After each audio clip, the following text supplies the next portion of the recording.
John had been walking for days. The sun had burned his skin, and the rough desert land had left his feet sore and tired. He carried nothing but a small bag with a few belongings and a heavy heart full of worry about where he would sleep tonight. The towns he had passed were small and often unwelcoming, and he feared being turned away again. All he wanted was a place to rest, even for just one night. As the sun began to set, John saw in the distance a small adobe house surrounded by a few trees and a dusty path. Smoke rose slowly from its chimney, and a soft glow from inside made it look warm and safe. He felt a small spark of hope. Maybe tonight he would find shelter. When he arrived, 3 women were standing outside. Their expressions were careful but curious. They were widows of the Apache tribe, each with her own strength and pride. Life had been hard for them. They had lost their husbands in different ways, but they had not lost their spirit. Their names were Maka, Taya, and Nina. Maka was the eldest and carried a calm authority. Taya had a soft smile that could ease tension, and Nina, the youngest, had sharp eyes that noticed everything. John approached slowly. He did not want to startle them. "Excuse me," he said politely. "I only need a place to sleep tonight." "I will not be any trouble." The women looked at each other. Visitors were not common, and strangers could bring danger, but John seemed different. He looked tired and respectful. There was no boast, no threat in his voice. After a moment of silent discussion among themselves, Maka stepped forward. "You may stay for the night," she said, "but you must respect our home." John nodded gratefully. "Thank you. I promise I will." Inside, the house was simple but clean. The women worked together to prepare a small meal. Corn, beans, and fresh bread filled the air with comforting smells. John watched quietly, amazed at how they moved together without needing to speak. Their teamwork was smooth, almost like a dance. As they ate, John shared a little about himself, careful not to reveal too much. He spoke of his travels, of the loneliness he had faced, and of the hope that he might find a place to belong. The women listened, exchanging small glances. They could see that John was kind and honest, and a plan began to form quietly among them. That night, John slept on a simple mat near the fireplace. Outside, the desert was silent except for the whisper of the wind. He felt safe, though he did not yet know why these women had welcomed him so warmly. Meanwhile, the 3 widows spoke softly among themselves. "He is strong," Maka said, "and he is respectful." "Perhaps he could help us," Taya nodded. "He has a good heart. I think he could stay longer than a night." Nina, usually quiet, added, "He does not know it yet, but we could need him, and he could need us." The women began to imagine a life that had been impossible for years. With no husbands to care for them or share the burden of the household, life had been lonely and hard. But John's arrival changed that. He was strong enough to help with work, kind enough to care for the children and the home, and honest enough to earn their trust. The next morning, John awoke to the smell of fresh bread and sweet corn porridge. The women had prepared breakfast with care, and he felt a warmth in his chest he had not felt in a long time. It was more than just hunger being satisfied. It was the feeling of being welcome, of being seen as more than a stranger. As he ate, he noticed how each woman moved with grace and care, tending to small chores while keeping an eye on him. There was an unspoken understanding between them, a rhythm he could sense but not yet understand. He felt calm and safe, but he also sensed that there was more to their hospitality than simple kindness. Over the next few days, John helped the widows with work around the house. He fetched water from the well, chopped wood for the fire, and helped repair a fence. Each task made him feel more connected to the household, and each day he noticed the widows watching him carefully. They were assessing his character, his patience, and his willingness to work quietly without complaint. Maka, the eldest, spoke to him one evening. "You are a good worker, John," she said, "and you are kind. You do not demand, you do not complain. That is rare." John smiled shyly. "I only want to help. I have nowhere else to go. I am grateful you let me stay."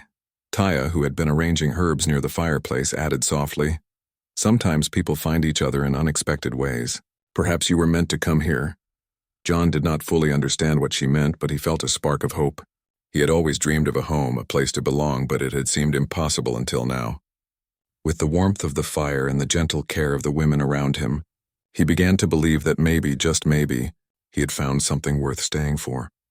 As the sun set, The three widows gathered in a quiet corner of the house. Their conversation was low, filled with plans and possibilities. They spoke not just of survival but of family, of companionship, and of love that could grow from trust and respect. "He has a good heart," Maka said. "We should help him stay. We could share this life with him," Taya nodded. "He does not know it, but we need him as much as he may need us." Nina, with a soft smile, added, "We can offer him a home, and he can offer us safety and support. We could be a family together." John, unaware of these plans, continued to live his simple days. He helped with chores, ate with the widows, and felt a strange sense of peace. Each night he fell asleep with the fire burning softly, surrounded by warmth he had not known for years. He had no idea that the women were quietly planning for a future where he would not just sleep in their home, but belong there. By the end of the first week, John realized he felt something he had never felt before, a sense of connection and comfort. The widow's kindness had shown him that he was not alone. He had begun to care for them in return, not realizing that his presence had already begun to change their lives as well. The story of this small household, hidden in the desert, was only beginning. The days ahead would bring laughter, shared work, and the quiet stirrings of unexpected bonds. John, who had only wanted a place to sleep, was slowly becoming part of something larger, something that would change all their lives forever. The days passed slowly in the quiet desert settlement, but they were filled with small moments that began to change John's life. Each morning he woke to the smell of bread baking and corn cooking, and each night he slept with the warmth of the fire and the soft presence of the three widows nearby. What had started as a simple request for a place to sleep was turning into something much deeper. John continued helping with daily chores. He fetched water from the well, carried firewood, tended to the small garden, and repaired broken fences. The widows watched him, quietly assessing his character, but also noticing the way he smiled at the children, the way he patiently listened, and the gentle respect he showed toward everyone in the household. It was clear to them that he was different from other men they had known. He did not demand, he did not boast, and he did not rush through his work. Maka, the eldest widow, began to speak more openly to him. One afternoon, as they worked together in the garden, she said, "You have been here for some days, John. You help without complaint. You show care not just for the work, but for us all. That is not common." John paused, wiping the sweat from his forehead. "I only do what I can," he said quietly. "I am grateful you let me stay. I never expected kindness like this." Taya, who was arranging herbs in the corner, smiled softly. "Sometimes the world brings people together in unexpected ways. Perhaps this was meant to be," she said. John looked at her, unsure what she meant, but there was warmth in her eyes that made him feel safe. Nina, usually the most reserved, began to open up as well. One evening, as the sun set and the sky turned orange, she spoke quietly to John while tending the small fire. "You do not know it yet, but you have already become part of this home," she said. John felt a strange sensation in his chest, a mix of surprise and something he could not yet name. As the days turned into weeks, John began to understand the rhythms of the household. He learned which tasks each widow preferred, when to speak and when to remain silent. He also began to notice subtle gestures, the way they exchanged glances, the way they laughed quietly at shared jokes, and the way they seemed to guide him gently into their lives. The widows, for their part, were learning about him as well. They discovered his patience, his honesty, and his quiet humor. Maka admired the way he treated her young son, who had lost his father years ago. Taya appreciated how he listened to her stories without interruption, showing respect for her experiences. Nina, who had always been cautious of men after losing her husband, found comfort in his calm presence. One day, while repairing a fence near the edge of the property, John noticed the children watching him and the widows from a distance. They ran toward him with excitement, showing off small accomplishments and simple treasures they had found. John laughed with them, feeling a sense of belonging he had never felt before. The widows watched from the porch, their eyes soft with hope and approval. It was during one quiet evening after a long day of work that the widows decided to speak openly about their feelings. They gathered in a small corner of the house away from John's sight and spoke in whispers. "He is more than a guest," Maka said. "He cares for us and the children. He is honest and strong. Perhaps he could be a part of our lives in a way we have long dreamed of. Taya nodded. Yes, I have been thinking the same. He does not know it, but he could help us build a family again. Not the same as before, but something new and good.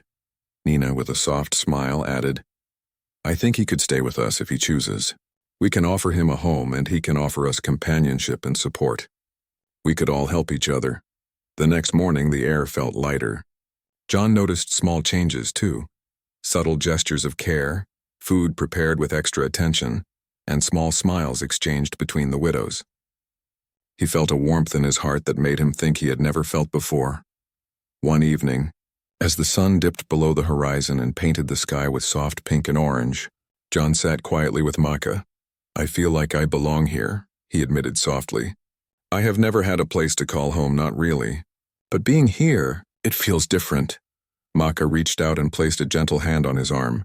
We want you here, John, not just for today, not just for tomorrow. We want you to stay if that is what you wish. John's heart swelled with emotion. He had come seeking only a place to sleep. But now he realized that he had found a family, a sense of home, and people who cared deeply for him. Over the following days, John began to spend more time with each widow individually, learning their stories and sharing his own in small pieces. With Maka, he spoke of his childhood and his dreams of finding peace. With Taya, he shared quiet thoughts about the future, and with Nina, he laughed softly at small jokes and stories she told.